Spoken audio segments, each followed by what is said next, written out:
ଆଜି ଆସିଗଲା ମୋ ଲବଙ୍ଗର ଗଛ।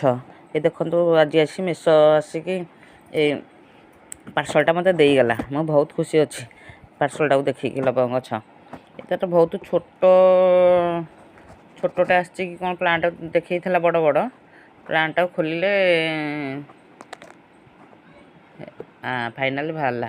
ବହୁତ ଛୋଟ ଗଛଟା।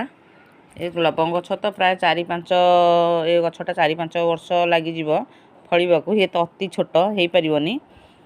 ଲବଙ୍ଗ ପତ୍ର ଭଳିଆ ବାସ୍ନା ଦେଖି ଶୁଙ୍ଘିବା। ନାଇଁ ବାସ୍ନା ହେଉନି। ହେଇଥିବ ଲବଙ୍ଗ, କିନ୍ତୁ ମୋତେ ବାସ୍ନା ହେଉନି। ଥଣ୍ଡା ହେଇଛି, ମୋତେ ବାସ୍ନା ହେଉନି। ତଥାପି ମୋ ଗୋଡ଼ ଭାଙ୍ଗି ଯାଇଛି, ମୋ ଘର ଅଛି, ତଥାପି ଗୋଟେ ଗଛ ମୁଁ ମଗେଇ ଚାଲିଛି।